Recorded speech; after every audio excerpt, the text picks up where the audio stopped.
All right, a quick note on netting on our T1 Pro Paramotor. One thing that we notice, a lot of paramotor manufacturers struggle with a good way to do netting. And a lot of times they rivet the netting to the frame, and that just makes it hard to change out. Or sometimes there's a plastic piece that clips all the way around your net where the hoops lace through that. That adds a little bit of weight and no significance whatsoever, but it's just, netting is always kind of challenging.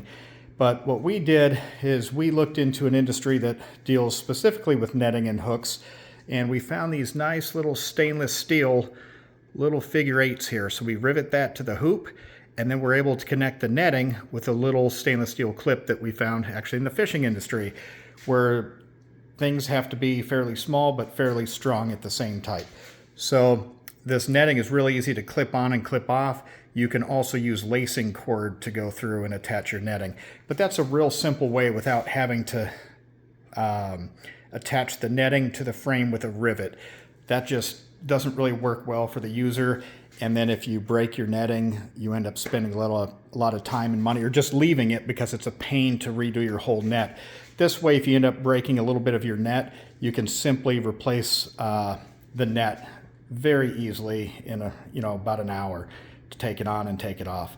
But also the netting, you can see how it just very balanced. We made sure to adjust all the spacing and everything, just to have a very clean look of how everything spreads out. There's a simple netting tensioner ratchet style on the other side, but otherwise just a good little things that gets missed in the paramotor industry is just sometimes it's the simple things.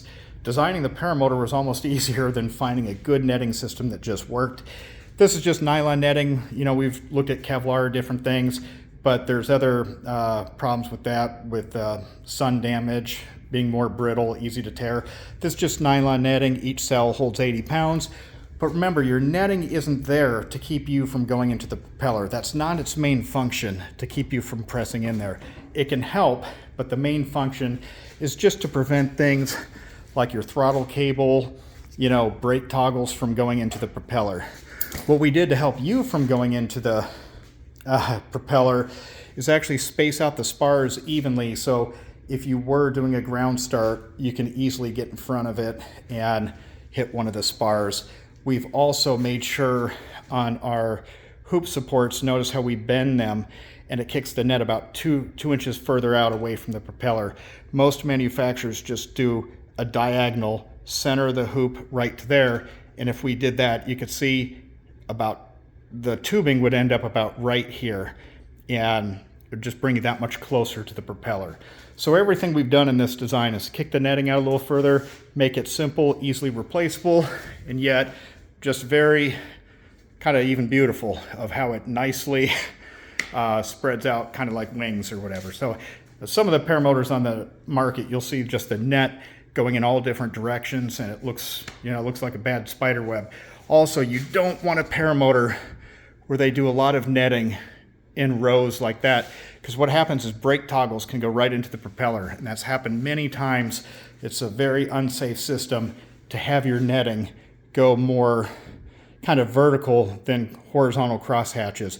You want a nice grid to protect things from going in the propeller. If your netting has more of those vertical lines, we've seen it many times where brake toggles have gone through and kissed the propeller. Just a very dangerous situation. So once again, netting, just such a simple, easy way to do it that works out well.